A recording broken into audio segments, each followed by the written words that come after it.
Hai guys, jumpa lagi dengan saya Johan Sofyan di channel YouTube Johan Sofyan di media lomba merti masak ini. Setelah sebelumnya kita membahas video tentang rabaan, nah sekarang kita mencoba untuk membahas pertanyaan-pertanyaan seputar merpati. Dan tentunya nanti akan dijawab sama Oyun ya. Nah untuk pertanyaan sendiri sudah kita buka di line Facebook saya yaitu Rogerjo.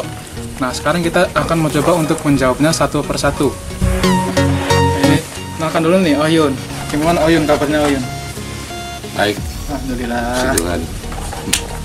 Perasaan tambah ini aja Oyun, tambah seger aja nih. Ya, syukurlah. Kayaknya kebanyakan minum lemon tea. Karena jualannya laris. Baik pemirsa, dimulai dari yang pertanyaan pertama yaitu dari Bang Aji Nugroho. Pertanyaannya begini, Oyun gimana sih cara meraba usia burung? Usia burung, ya ini sudah siapkan burungnya. Nah, inilah primer, ya.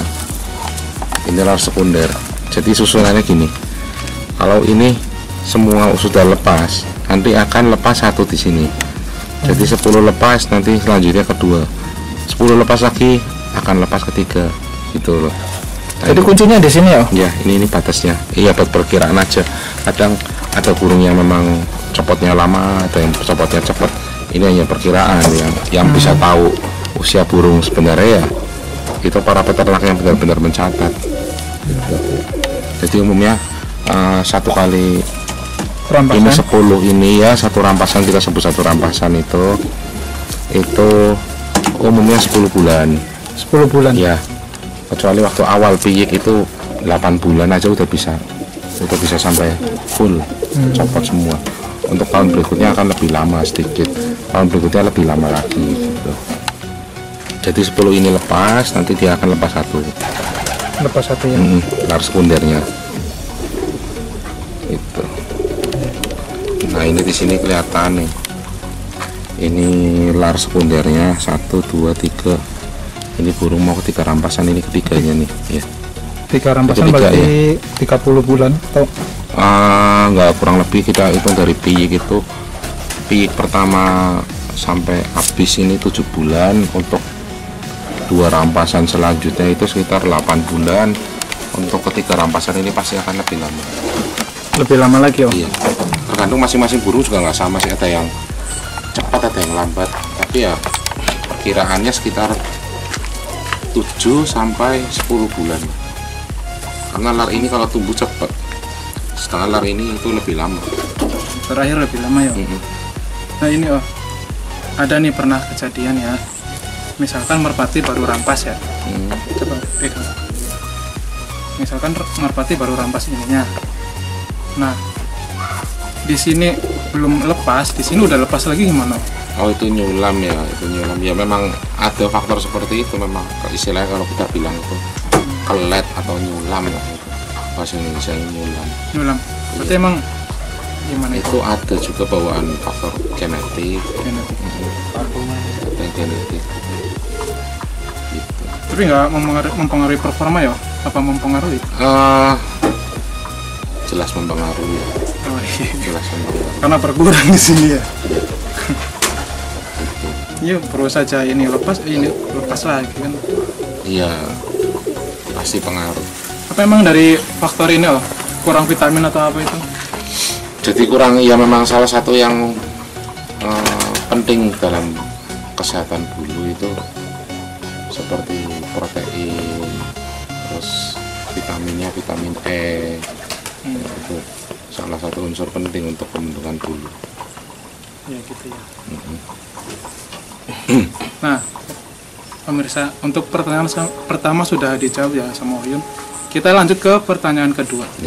Nah, untuk pertanyaan kedua datangnya dari Mas Adi Nasrullah. Pertanyaannya begini, Mas.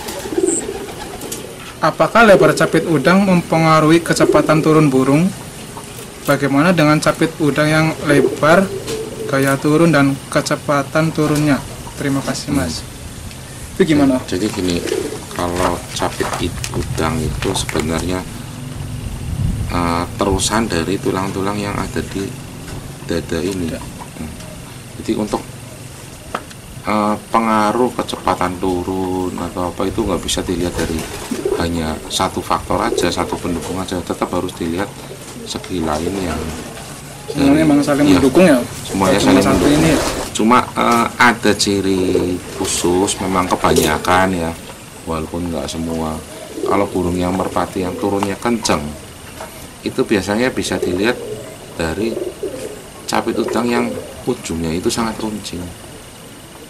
Yang ujungnya sangat runcing. Iya. Jadi kalau orang bilang itu capit paku ya. gitu ya. Ya, capit paku itu. Itu landingnya lebih keras. Lebih keras. Ya, untuk kekerasan sebenarnya perbandingannya juga terhadap renggang atau sempitnya dari cupit itu sendiri. Ada burung yang memang dibutuhkan yang capitnya lentur sekali, itu burung yang capitnya sangat rapat. Itu memang harus mempunyai syarat Lentur. harus sangat lentur. Kalau emang keras nggak bisa turun. Jadi logikanya gini, ketika burung turun itu ya, kita sering lihat kalau memang tenaganya belum kuat, itu sering lihat di sini itu basah. Ya. Kenapa seperti itu? Ketika burung turun itu badan tegang luar biasa. Jadi istilahnya ngejen gitu ya, di burung yang ngejen, sehingga kalau yang memang nggak kuat itu memang akan keluar kotoran.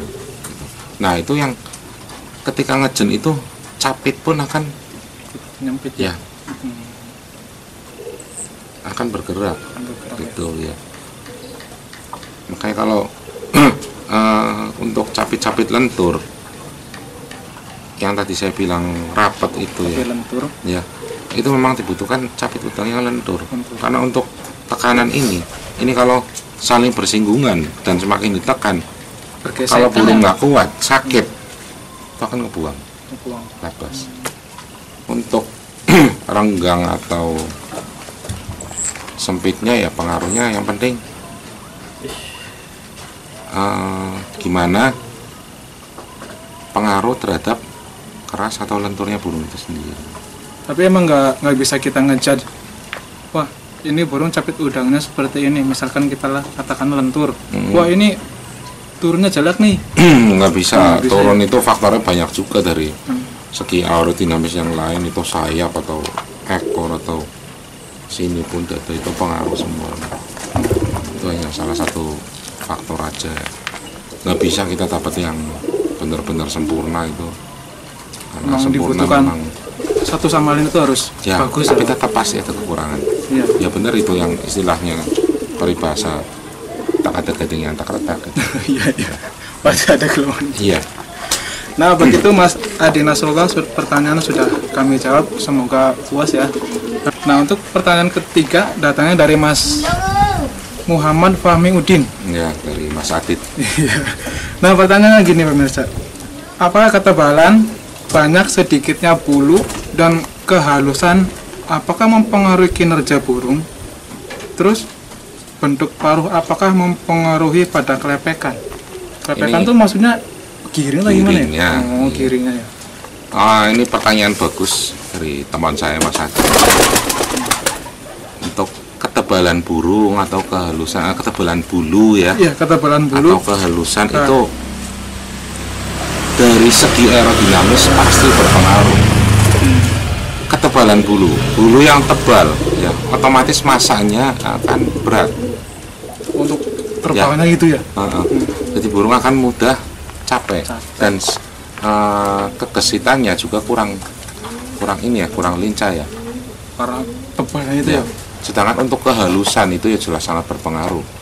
Kita bisa lihat dalam lomba balap mobil itu Formula 1 ya. Iya. Itu memang permukaannya itu dibikin sehalus mungkin. Karena untuk apa? Menahan gesekan terhadap angin. Gitu. Jadi pengaruh terhadap kecepatan. Nah, kalau di burung, kalau bulunya itu basah atau kumel, ya otomatis burung itu bisa gampang capek karena menahan gesekan yang sangat kuat terhadap angin ya. Itu aja. Jadi akan mudah capek, speed juga bisa berkurang. Makanya kita lihat performa burung-burung juara itu biasanya kita lihat bulunya halus kapur ya. Halus Bukan kapur ya. bukan yang bulu-bulu yang basah itu, nyemek-nyemek itu istilahnya orang Tegal itu. Untuk patuk sendiri saya rasa kalau untuk unsur giring ya, Iya. unsur giring itu dominan kepada genetik. Jadi nggak pengaruh sama bentuk paruh ya. Unsur sejauh ini yang saya alami, yang saya pelajari ya dari unsur genetik. Memang kalau indukannya turunan giring yang keras, ya dia akan giring keras juga ya. Kalau sebagai contoh di burung-burung di terakan-terakan saya sendiri, itu kondisi giring kenceng sekali, termasuk sampai hari Minggu lomba itu ya, itu dicampur satu dongdang itu laki cewek itu nggak masalah, dia nggak matuk itu ya. Memang dari atasnya, dari Sapuang ini juga kayak gitu. Gitu ya. Iya. Jadi misalkan itu cocok seperti ini, giringnya kayak gini. Enggak mesti ya. Tiga genetik, kita fokusin ke genetik. Biasanya ada yang burung yang giringnya susah ya, nanti anak-anaknya juga Susah juga. suka keluar susah. Nah, untuk misalkan nih, saya pernah lihat ada bentuk paruhnya itu kayak elang, jadi kayak gini. Maksudnya itu pernah mengalami nggak sih? Oh, ini yang ininya agak lancip. Yang ke bawah ya, Iya. itu sebenarnya lebih ke genetik ya. Oh, kayaknya iya. Kalau burung-burung yang patuk-patuk elang itu Iya. biasanya yang burung-burung yang patuk pendek Oh, iya. itu burung-burung turunan kedu ya, Kedu. daerah-daerah sana ya, patungnya kecil-kecil. Kalau burung turunan Jawa itu ya, burung Jawa sungu itu, Kalau sungut. ya itu patungnya kecil-kecil bagus sekali. Ya memang untuk produksi merpati sampai sekarang itu kebanyakan juga udah ada campuran. Oh, campuran. Baik Mas Fahmi Udin, pertanyaan sudah kami jawab. Semoga puas ya Mas.